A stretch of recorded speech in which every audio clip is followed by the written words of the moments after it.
Hey everybody, so last week I told you guys that I'm turning 30 in 2 weeks. My birthday is actually on the 5th of July, by the way. And I asked you guys last week to send me some questions so that I can do a Q&A vid. And now I'm here to answer your questions, so here goes.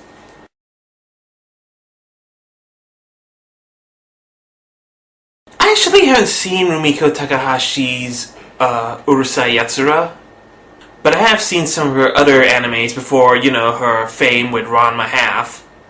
Like The Laughing Target and the Mermaid Force Mermaid Scar OVAs, which I find really scary. I even read some of her manga shorts. Like this one manga about this nerdy high school kid who goes crazy and strong like the Hulk because this fairy comes from out of nowhere and puts his key on the back of his neck and turns it, and all of a sudden he just goes crazy. It's actually pretty hilarious. I even seen Maison Ikoku, which I had to say is way better than Ranma Half and Inuyasha.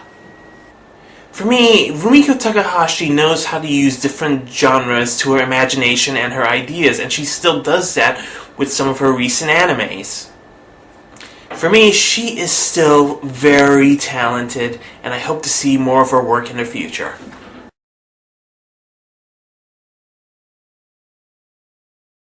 When I was still in school, like when I was around 12 and under and all that, I used to doodle a lot in my classes. I used to doodle anime characters, Sonic the Hedgehog, and other imagery that I create. But I got caught and I had to totally stop doing it. I never really thought about it again until I took some extra classes back in my college in Australia.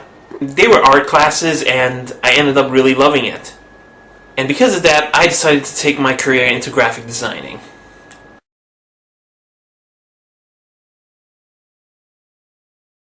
That would have to be Yoshitaka Amano, who is best well known as the artist behind the Vampire Hunter D graphic novels and all those imageries that he done for the Final Fantasy games. I find his work haunting, beautiful, and absolutely stylish. And I recommend you check out his artwork. It's really very impressive.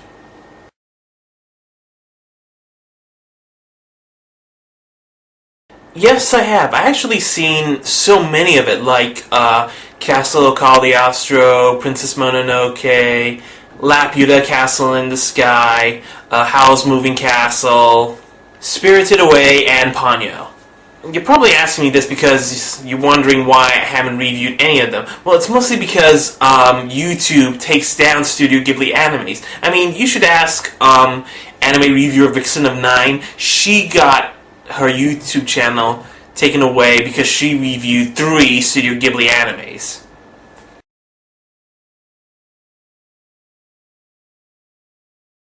Personally, I don't think the Akira movie is going to work.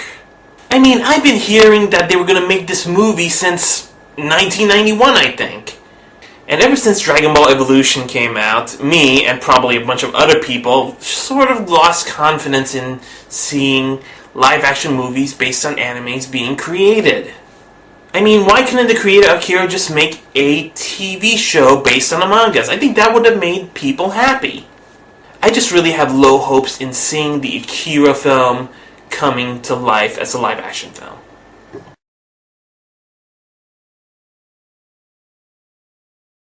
I would choose Shinichi Watanabe, aka Nabashin, as a director if my life was an anime.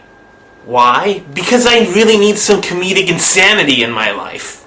And who would do it better than the guy who directed Excel Saga, The Wallflower, and Puni Puni Poemi?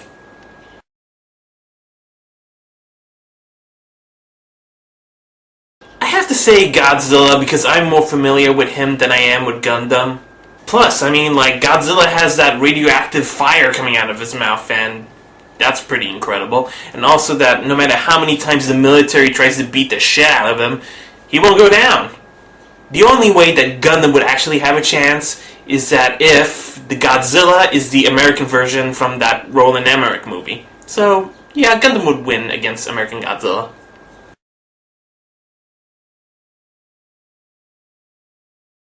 The scariest anime that I've ever seen right now is Shigure Death Frenzy. It's about these two samurais who came from the same school who want to kill each other. For me, the violence, the creepy atmosphere, and the sexual innuendo in this anime is absolutely disturbing.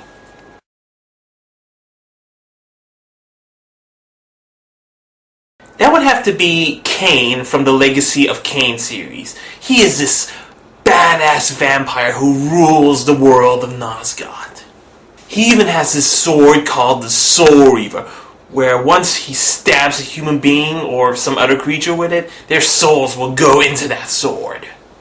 Not to mention that he has so many amazing abilities, like telekinesis, transforming to a fog, transforming into a gazillion bats.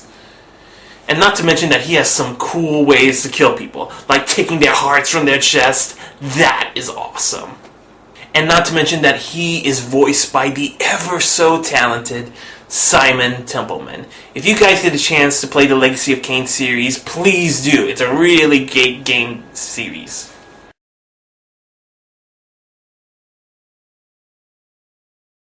Yes, I have seen Ouran High School Host Club, and I hope to be reviewing it as soon as I can. Although I have to admit, I don't really find them similar.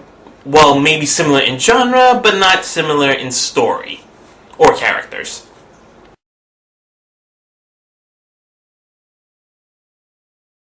For the Japanese voice actor, I would invite Shinichi Watanabe, aka Nabashin, for dinner.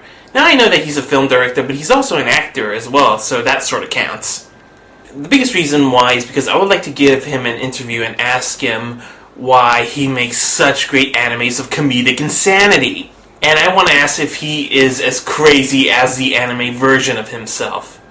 Plus, I also wonder if that afro of his is actually real or not.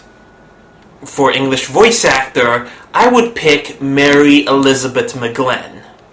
She's best well known as the Major from the Ghost in the Shell TV series, and she's the singer for all those Silent Hill games and the recently released Shadow of the Damned. The reason is because I would like to have an interview with her about her involvement in anime and video games, and most of all, her involvement with music composer Akira Yamaoka. I mean, I am such a fan of his that it would be cool to interview somebody who is involved with him. I mean, for me, I just find her collaboration with Akira absolutely amazing.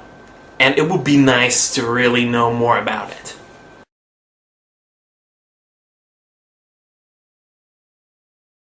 I used to watch wrestling, but not anymore. I mean, I used to be a big fan of Triple H. He is one of my favorite wrestlers in there. But now, I don't anymore. I just find wrestling even boring, but I still respect the WWE and all the wrestlers.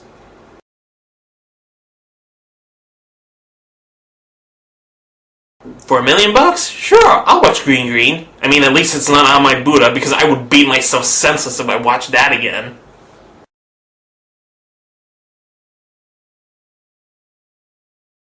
For me, the most overrated anime is Haruhi Suzumiya. I mean, I don't get why this anime is so popular.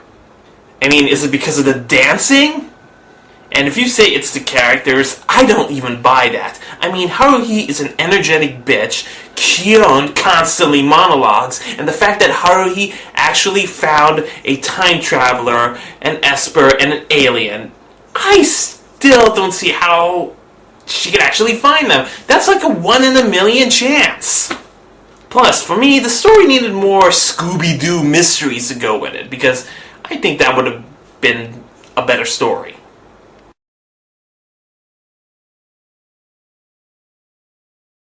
The most underrated anime that I know, for me, would be El Hazard the Magnificent World. It's about these people from Japan that were transported into a world of El Hazard. A world of fantasy, adventure, and magic.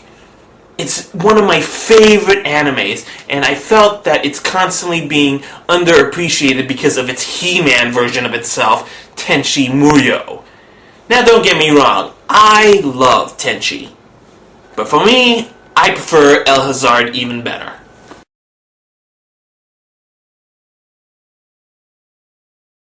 That's the new Studio Ghibli anime, if I'm not mistaken. And if it is, no, I haven't seen it yet, but I definitely want to check it out.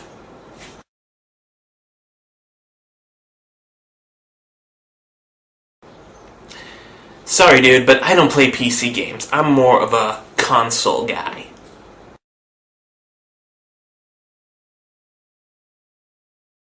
Like I said before, I don't play PC games.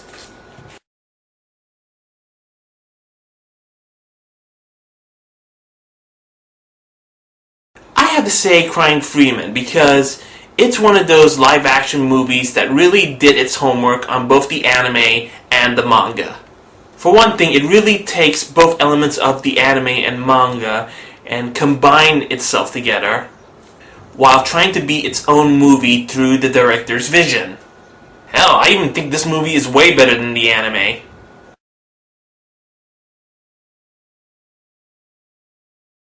For me, the worst hentai that I've seen is Discipline Zero. Now, I don't want to get into the details, but all I will say is this. It was like watching Star Wars, and then you watch the Star Wars prequels. Oh yeah, it's that bad.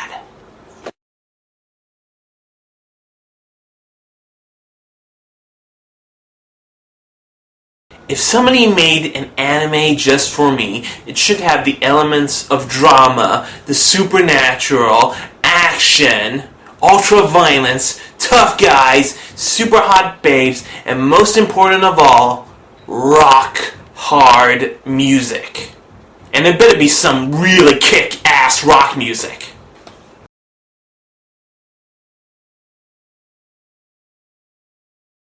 Well, most of the animes that I've reviewed I've actually watched already from a very long time ago. You'd be surprised how much animes I've watched when I've been unemployed. I mean, most of the time I like to spend one whole day of a weekend watching the anime and, just kicking back and relax. I try not to watch a lot of anime on the weekdays because, I have a life.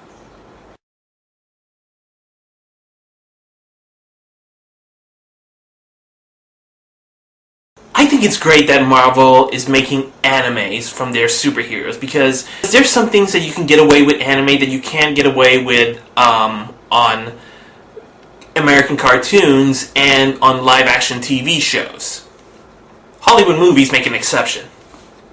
Like, for example, the upcoming Blade anime, I highly doubt that you can make an American cartoon version of Blade stab a vampire into a heart. Plus, I also highly doubt that you can make any outlandish-looking vampires on a limited budget for a TV series. As for the Deadpool being directed by Nabashin, that would be a crazy idea, but I like that idea. I hope that actually happens in the future.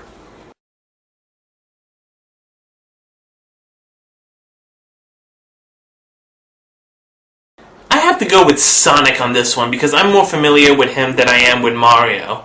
Plus, Sonic is fast, so he could totally kick Mario's ass. But then again, when it comes to Sonic's video games, I think Mario has the better advantage than he does.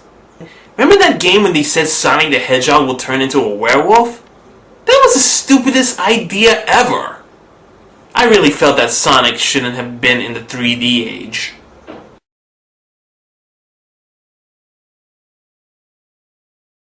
I will admit that looking back at my top 5 worst characters, there were so many other bad characters that I could have picked, and Hakufu Sansaku was definitely one of them. I think I didn't choose her was because of the voice actress Carrie Savage. I will admit that I didn't like her as Hakufu, but after seeing some of her other anime that she's been involved in, like Witchblade and Daphne of the Brilliant Blue, I was sort of forgiving. And I felt that if I hated Hakufu, people would think that I would actually hate Carrie Savage, but I think she was an exceptional voice actress. That is pretty much the reason.